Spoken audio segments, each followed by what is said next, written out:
মৰমৰ ছাত্ৰ ছাত্ৰীসকল, তোমালোকক মই মোৰ চেনেলটোলৈ স্বাগতম জনাইছোঁ। আজি মই ক্লাছ 8ৰ বিজ্ঞান পাঠ্যপুথিৰ অধ্যায় 1 শস্য উৎপাদন আৰু ব্যৱস্থাপনা পাঠটোৰ অনুশীলনীৰ প্ৰশ্নসমূহৰ উত্তৰসমূহ আলোচনা কৰিম। গতিকে তোমালোকে ভিডিঅ'টো প্ৰথমৰ পৰা শেষলৈকে চাবা।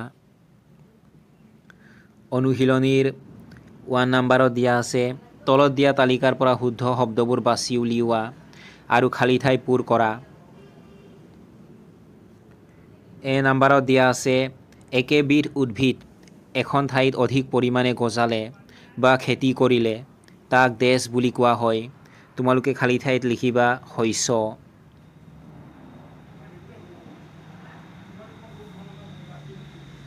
বি নম্বৰত দিয়া আছে, শস্য সিঁচাৰ আগতে মাটিডৰা দেশ হয়।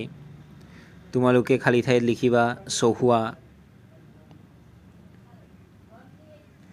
চি নম্বৰত দিয়া আছে, নষ্ট হোৱা বীজবোৰ পানীত দেশ থাকে। তোমালোকে খালী ঠাইত লিখিবা উপঙি।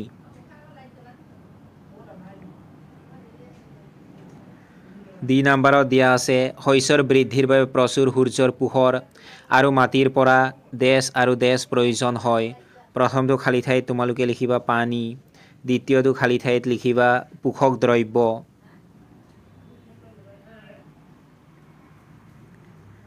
দুই নম্বৰত দিয়া আছে, এই স্তম্ভৰ লগত বি স্তম্ভ মিলোৱা।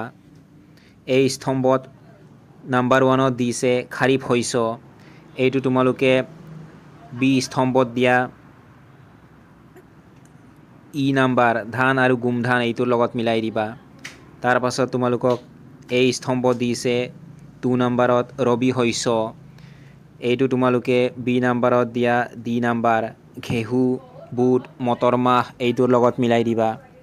তাৰ পাছত তোমালোকক এই স্তম্ভত 3 নম্বৰত দিছে ৰাসায়নিক সাৰ। এইটো তোমালোকে বি নাম্বাৰত দিয়া বি নাম্বাৰ ইউৰিয়া আৰু ছুপাৰ ফছফেট এইটোৰ লগত মিলাই দিবা। তাৰ পাছত তোমালোকক এই স্তম্ভত 4 নম্বৰত দিছে জৈৱিক সাৰ। এইটো তোমালোকে বি স্তম্ভত দিয়া চি নাম্বাৰ প্ৰাণীৰ বৰ্জিত দ্ৰব্য, গৰুৰ গোবৰ, গোমূত্ৰ আৰু উদ্ভিদৰ অৱশিষ্ট দ্ৰব্য এইটোৰ লগত মিলাই দিবা।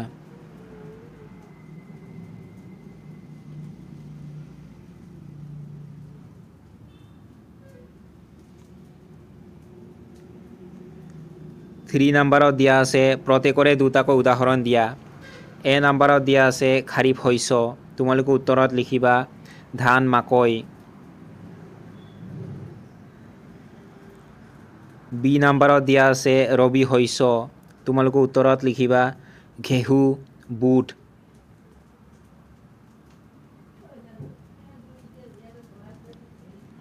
ফ'ৰ নম্বৰ প্ৰশ্নটো হৈছে, তলত দিয়া সমূহৰ বিষয়ে নিজা শব্দৰে একোটাকৈ দফা লিখা।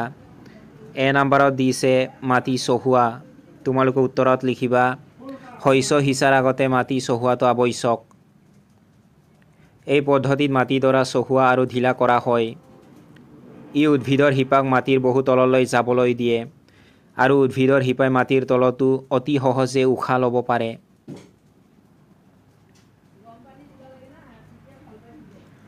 বি নম্বৰত দিয়া আছে বীজ সিঁচা। তোমালোকে উত্তৰত লিখিবা বীজ সিঁচা শস্য উৎপাদনৰ এটা গুৰুত্বপূৰ্ণ প্ৰক্ৰিয়া। পৰম্পৰাগতভাৱে বীজ সিঁচিবলৈ ব্যৱহাৰ কৰা আহিলাটো চুপি আকৃতিৰ। ভাল উৎপাদন পাবলৈ হ'লে বীজসমূহ উপযুক্ত গভীৰতা আৰু দূৰত্বত সিঁচিব লাগে।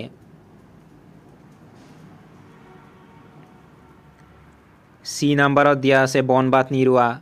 তোমালোকে উত্তৰত লিখিবা শস্যৰ লগতে কিছুমান অবাঞ্ছিত উদ্ভিদ গজি উঠে আৰু এই অবাঞ্ছিত উদ্ভিদকে বন-বাত বোলে। এই অবাঞ্ছিত উদ্ভিদসমূহ আঁতৰোৱা প্ৰক্ৰিয়াকে বন-বাত নিৰোৱা বোলে।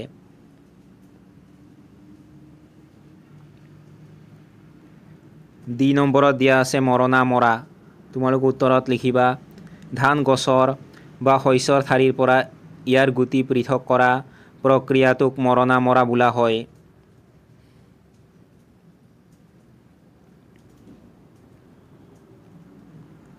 5 নম্বৰ কুৱেশ্যনটো হৈছে, জৈৱিক সাৰৰ লগত ৰাসায়নিক সাৰৰ প্ৰভেদ কি?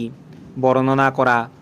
তোমালোকে উত্তৰত লিখিবা জৈৱিক সাৰ আৰু ৰাসায়নিক সাৰৰ প্ৰভেদ তলত বৰ্ণনা কৰা হ'ল। ৰাসায়নিক সাৰ এবিধ অজৈৱিক লৱণ, আনহাতে জৈৱিক সাৰ এবিধ প্ৰাকৃতিক দ্ৰব্য। গৰু ম'হৰ গোবৰ, মানৱ বৰ্জিত দ্ৰব্য, উদ্ভিদৰ অৱশিষ্টৰ পচনৰ ফলত প্ৰস্তুত হয়। ৰাসায়নিক সাৰ কাৰখানাত প্ৰস্তুত কৰা হয়, আনহাতে জৈৱিক সাৰ পথাৰতে প্ৰস্তুত কৰিব পাৰি।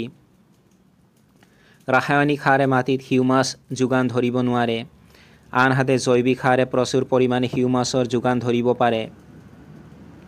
ৰাসায়নিক সাৰে উদ্ভিদৰ পোষক দ্ৰব্য যেনে নাইট্ৰজেন, ফছফৰাছ, পটাছিয়াম প্ৰচুৰ পৰিমাণে যোগান ধৰিব পাৰে, আনহাতে জৈৱিক সাৰত উদ্ভিদৰ প্ৰয়োজনীয় পোষক দ্ৰব্য তুলনামূলকভাৱে কম থাকে।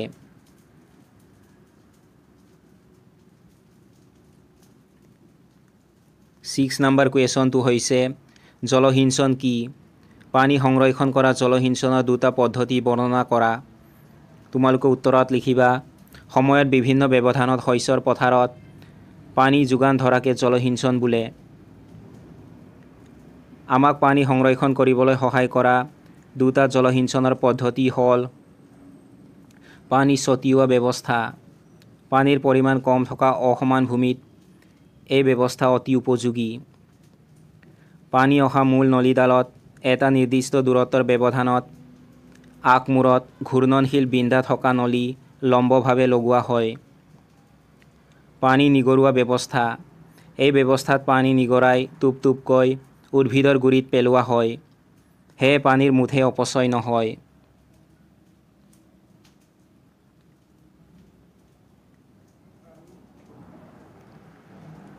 ছেভেন নম্বৰ প্ৰশ্নটো হৈছে বৰ্ষা ঋতুত যদি ঘেঁহু সিঁচা হয় তেতিয়া কি হ'ব? আলোচনা কৰা। তোমালোকে উত্তৰত লিখিবা ঘেঁহু নৱেম্বৰ ডিচেম্বৰৰ পৰা মাৰ্চ এপ্ৰিল মাহলৈ সিঁচা হয়। ইয়াৰ খেতি শীতকালত কৰা হয় আৰু কম পৰিমাণৰ পানী প্ৰয়োজন হয়। বৰ্ষা ঋতুত যদি ঘেঁহু সিঁচা হয় ইয়াৰ উৎপাদন কমি যাব।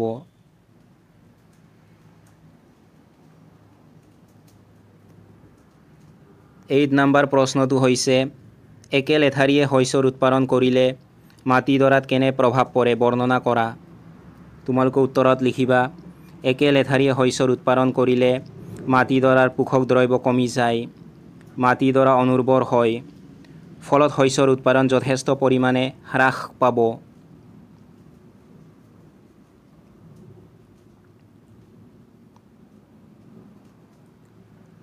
নাইন নম্বৰ প্ৰশ্নটো হৈছে অপতৃণ কি? সিহঁতক কেনেকৈ নিয়ন্ত্ৰণ কৰিব পাৰি? তোমালোকে উত্তৰত লিখিবা খেতি পথাৰত সাধাৰণতে শস্যৰ বাহিৰেও স্বাভাৱিকভাৱেই কিছুমান অপ্ৰয়োজনীয় উদ্ভিদো গজে। এই অনাৱশ্যকীয় উদ্ভিদসমূহকে অপতৃণ বোলে। বন-বাত নিৰোৱা পদ্ধতিৰ দ্বাৰা অপতৃণ আঁতৰাব পাৰি। শস্যৰ বীজ সিঁচাৰ আগতে মাটি চহাওঁতে অপতৃণবোৰ উঘালি মাৰি পেলোৱা হয়। এনেদৰে উঘলা অপতৃণবোৰ শুকাই মাটিৰ লগত মিহলি হৈ যায়। অপতৃণনাশক ৰাসায়নিক দ্ৰব্য ব্যৱহাৰ কৰিও অপতৃণ নিয়ন্ত্ৰণ কৰা হয়।